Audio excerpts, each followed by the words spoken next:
জানিয়ে দেব এই মুহূর্তে হাতে পাওয়া সর্বশেষ গুরুত্বপূর্ণ আপডেট বাংলা সংবাদ। শুরুতেই থাকছে আওয়ামী লীগের সঙ্গে আলোচনা নয়, শেখ হাসিনাকে ফেরত চাওয়া হবে। আওয়ামী লীগ ছাড়া সংস্কারের বিষয়ে সব রাজনৈতিক দলের সঙ্গে আলোচনা হবে বলে জানিয়েছেন প্রবাসী কল্যাণ ও বৈদেশিক কর্মসংস্থান এবং আইন উপদেষ্টা অধ্যাপক ডক্টর আসিফ নজরুল। এছাড়া ভারত সরকারের কাছে সাবেক প্রধানমন্ত্রী শেখ হাসিনাকেও ফেরত চাওয়া হবে বলে জানিয়েছেন তিনি। এবারে জানাবো জিএম কাদেরকে অবিলম্বে আটক করতে হবে। জাতীয় পার্টির চেয়ারম্যান জিএম কাদের এবং মুজিবুল হক চুন্নুকে অবিলম্বে আটক করবার দাবি জানিয়েছে গণ অধিকার পরিষদের উচ্চতর পরিষদ সদস্য ও গণমাধ্যম সমন্বয়ক আবু হানিফ। তার দাবি, আওয়ামী ফ্যাসিবাদকে দীর্ঘায়িত করার জন্য জাতীয় পার্টি সবচেয়ে বেশি ভূমিকা পালন করেছে। জানাবো শেখ হাসিনার কোনো ক্ষমা নেই। গণ আন্দোলনের মুখে ভারতে পালিয়ে যাওয়া সাবেক প্রধানমন্ত্রী ও আওয়ামী লীগ সভাপতি শেখ হাসিনাকে জনগণ ক্ষমা করবে না বলে মন্তব্য করেছেন বিএনপির মহাসচিব মির্জা ফখরুল ইসলাম আলমগীর। তিনি বলেছেন, আওয়ামী লীগ একচ্ছত্রভাবে অত্যাচার নির্যাতন করে গেল, পিষল, মারল, মিথ্যা মামলা দিয়ে আসামি করে দিল। আমরা কোনো কথাই বললাম না। আমাদের কথা বলতে হবে, আওয়ামী লীগ ও শেখ হাসিনার বিচার করতে হবে। এদিকে বিএনপির যুগ্ম মহাসচিব শহীদুদ্দিন চৌধুরী অ্যানি বলেছেন, রাষ্ট্র রাজনৈতিক দলকে নতুনভাবে ঢেলে সাজাতে হবে। এক্ষেত্রে রাজনীতিবিদদের আচার আচরণে পরিবর্তন ঘটাতে হবে। আগের মতো রাজনীতি এখন আর চলবে না। জানিয়ে দেব, নিউ ইয়র্কে বিমানবন্দরে ডক্টর ইউনূসকে কালো পতাকা দেখাবে আওয়ামী লীগ। প্রধান উপদেষ্টা মোহাম্মদ ইউনূসের যুক্তরাষ্ট্র সফরের সময় প্রতিবাদ কর্মসূচি পালন করবে যুক্তরাষ্ট্র আওয়ামী লীগ। তারা নিউ ইয়র্কে জন এফ কেনেডি বিমানবন্দর এবং জাতিসংঘ সদর দপ্তরের সামনে প্রধান উপদেষ্টাকে কালো পতাকা প্রদর্শন কর্মসূচি পালন করবে। যুক্তরাষ্ট্র আওয়ামী লীগ সভাপতি সিদ্দিকুর রহমান কালের কণ্ঠকে এমন তথ্য জানিয়েছেন। আওয়ামী লীগের একাধিক সূত্র জানায়, বাংলাদেশে অন্তর্বর্তীকালীন সরকারের প্রধান হিসেবে ইউনূসের প্রথম যুক্তরাষ্ট্র সফরে বড় প্রতিবাদ দেখাতে চায় আওয়ামী লীগ। এবং সর্বশেষ জানাবো আন্তর্জাতিক সংবাদ। নেতানিয়াহুকে হত্যা চেষ্টায় ইসরায়েলি ইহুদি গ্রেপ্তার। ইসরায়েলের প্রধানমন্ত্রী বেঞ্জামিন নেতানিয়াহুকে হত্যা চেষ্টার অভিযোগে একজনকে গ্রেপ্তার করা হয়েছে। অভিযুক্ত ব্যক্তি ইসরায়েলের নাগরিক এবং ইহুদি। গত মাসে তাকে গ্রেপ্তার করা হলেও বৃহস্পতিবার ইসরায়েলি কর্তৃপক্ষ বিষয়টি স্বীকার করে। এতক্ষণ শিরোনাম শুনছিলেন, এবার বিস্তারিত।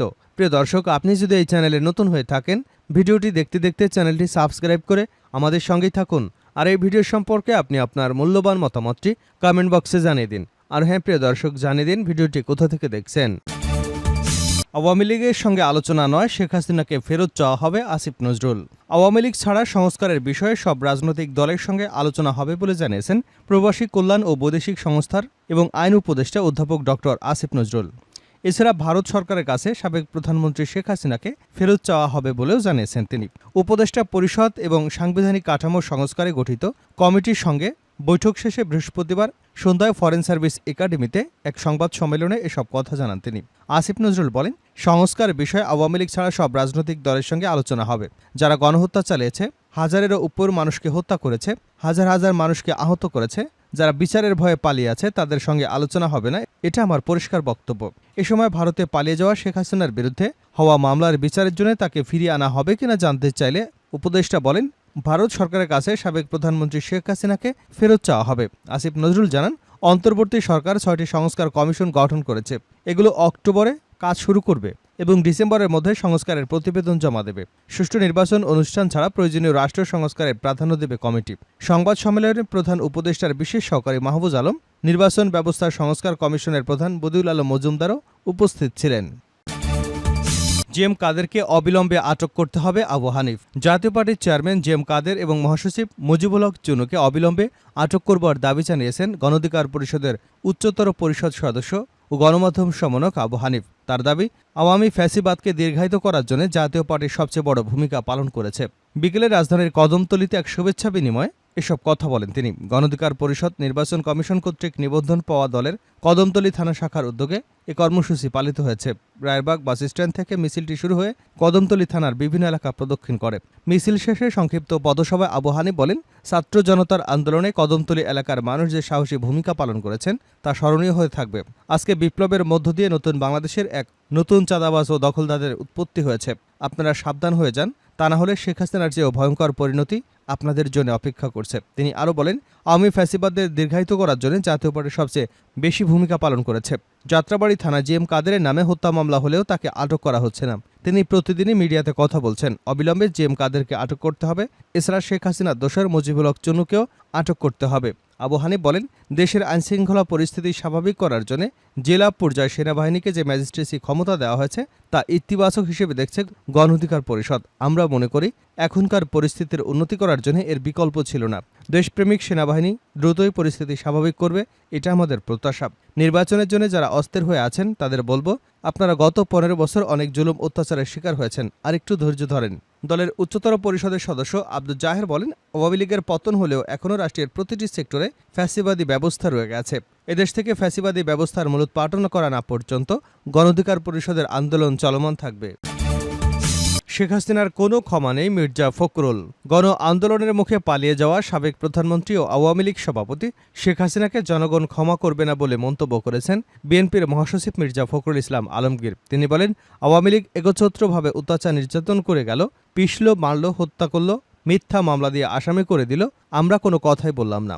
আমাদের কথা বলতে হবে, আওয়ামী লীগ ও শেখ হাসিনার বিচার করতে হবে। দুপুরে ঠাকুরগাঁয়ে রানী শঙ্কল উপজেলা বিএনপি আয়োজিত ডিগ্রি কলেজ মাঠে জনসভায় প্রধান অতিথির বক্তব্যে এসব কথা বলেন তিনি। ফখরুল বলেন, আমরা এদেশের আওয়ামী লীগকে পরাজিত করেছি, ওদের ক্ষমতা থেকে ছেড়ে যেতে বাধ্য করেছি। ওরা গেছে তো গেছে, আর দেশে নেই, পালিয়ে গেছে ভারতে। আমরা অনেক ত্যাগ স্বীকার করেছি, অনেক মূল্য দিয়েছি। আমাদের অনেক ছাত্র জীবন দিয়ে শেষ হয়ে গেছে, চাকুরির বয়স শেষ হয়ে গেছে, চাকরি পায়নি, দরখাস্তই করতে পারেনি, পদে পদে বাধা দিয়েছে আওয়ামী লীগ। তরুণ নেতৃত্ব চেয়ে বিএনপি মহাসচিব বলেন, আমার অনেক বয়স হয়ে গেছে, এর মধ্যে আমি অনেক কষ্ট করেছি, জেল জুলুম খেটেছি। আমার কাছে মনে হয়েছে আমি যখন বেগম খালেদা জিয়াকে মুক্ত করতে পারবো, আমি যখন হাসিনাকে ক্ষমতা থেকে সরাতে পারবো, যখন নতুন একটা সম্ভাবনা সৃষ্টি হবে, তখন নিশ্চয়ই আমার এই কষ্টটাকে সফল বলে মনে হবে। আজকে সেই জায়গায় আমি এসেছি। এখন আমাদের দায়িত্ব দেশটাকে গড়ে তোলা। আমি তোমাদের বিরুদ্ধে কেউ খারাপ কথা বলুক, শুনতে চাই না। কেউ বলুক যে তোমরা চাঁদাবাজি করেছো, শুনতে চাই না। আমি তোমাদের কাছে একটি সুন্দর রঙিন বাংলাদেশ দেখতে চাই। ফখরুল ইসলাম আরও বলেন, আল্লাহ আমাদের একটা সুযোগ দিয়েছেন, নতুন করে এই দেশটাকে তৈরি করতে হবে। আমরা আমাদের যে সংবিধানের অধীনে চলি, সেই সংবিধানকে এমনভাবে করব যাতে করে কোনো মানুষ সুবিধা থেকে বঞ্চিত না হন।